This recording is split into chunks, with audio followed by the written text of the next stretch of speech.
Merci d'être avec nous. Le vendredi, vous le savez, nous sommes en direct en studio avec le président du Consistoire central de France, Élie Korchia. Bonjour. Bonjour Ilana. Merci beaucoup Élie d'être avec nous. Évidemment, on ne peut pas passer à côté de cette actualité aux États-Unis. 24 heures après l'attentat au musée juif de Washington, l'assassinat de 2 jeunes diplomates, l'assaillant a été inculpé. Comment vous avez réagi hier à l'annonce de ce terrible drame, de cet attentat meurtrier ?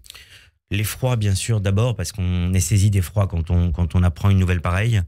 On est dans la capitale américaine, on est à Washington. Un attentat comme ça devant le musée juif, avec 2 personnes prises pour cible, 2 jeunes, Yaron et Sarah, à qui évidemment on pense beaucoup, et aux familles, à leurs familles ce matin, qui sont pris pour cible. Et ces 2 jeunes qui meurent sous les balles d'un attaquant, d'un assaillant, d'un terroriste qui vient commettre cet attentat en les tuant dans le dos.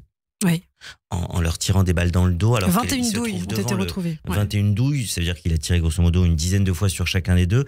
Et le pire, on voit bien comment cet attentat a lieu et cet assassinat a lieu, puisqu'il leur tire dessus alors qu'ils sont retournés, et il vient ensuite les achever au sol. Et ça ne peut que nous rappeler les attentats que nous avons vécus. Et après l'effroi et la tristesse, il y a la colère, évidemment, par rapport à ce qui s'est passé hier, Ilana, puisque on va sûrement y venir, mais quand on voit certaines réactions, ça nous choque parce que dans notre propre pays, on a connu ça, et dans notre propre pays, il y a encore des réactions qui sont à 360 degrés de ce qu'on pouvait s'attendre au niveau de la décence et du respect par rapport aux victimes d'un attentat pareil. Alors justement, les réactions, le président de la Commission des Finances, Éric Coquerel, a réagi hier. Sa première réaction a été de dire qu'il faut arrêter le génocide à Gaza. Plutôt qu'avoir de l'empathie envers les victimes, il a tout de suite parlé de Gaza. Comment vous qualifiez cette réaction ? C'est la colère qu'il y a eu dans la journée hier. D'ailleurs, vous remarquerez qu'une nouvelle fois, sur tout le champ politique, seulement des élus de la France insoumise se sont illustrés de la sorte. Il faut quand même le rappeler. Tous les autres responsables politiques ont rendu hommage aux victimes de cette attaque et de cet attentat. Mais effectivement, en plaçant directement sa réponse sous l'angle politique par rapport à la guerre qui se passe actuellement à Gaza, on voit bien qu'il y a un refus complet de rendre d'abord hommage, comme ça aurait dû être le cas, aux victimes, à ces 2 jeunes qui devaient effectivement se fiancer la semaine prochaine et qui malheureusement ont vu leur vie nette se briser.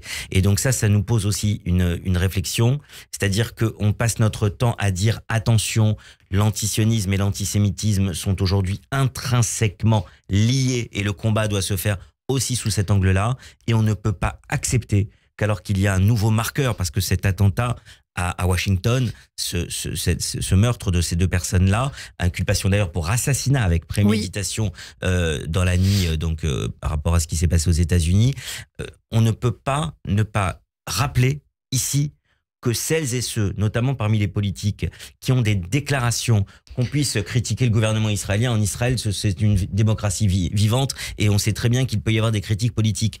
En revanche, faire des Israéliens dans la guerre qu'ils mènent aujourd'hui des nazis, nazifier comme ça Israël et faire de l'antisionisme primaire un combat, ça entraîne aussi, ça contribue aussi à entraîner la radicalisation et le passage à l'acte qu'on a vu à Washington. Rapidement, avant de parler de votre ouvrage, Élie, Bruno Retailleau a demandé une surveillance renforcée en France des sites liés à la communauté juive. La communauté juive est inquiète aujourd'hui. Oui, bien sûr, elle était déjà avant ce qui s'est passé à Washington, elle l'est aussi, mais on voit bien d'ailleurs, quand je vous avais dit dans une des précédentes émissions, qu'aujourd'hui le peuple juif finalement est en danger partout.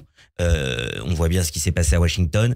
Je pense que la mesure immédiatement prise par le ministre de l'Intérieur Bruno Retailleau était la bonne, d'intensifier, de renforcer effectivement la sécurité des lieux de la communauté juive. Et je remercie à la fois le ministre et le ministère avec qui je suis en contact constant pour ces mesures immédiates de renforcement. On en parlera avec l'ambassadeur d'Israël en France tout à l'heure. Alors vous nous apportez un livre comme chaque vendredi, une BD, Vous n'aurez pas les enfants. Oui, une BD, entre la BD et le roman graphique, très réussi, Vous n'aurez pas les enfants. Je voulais finir ce matin sur une note positive.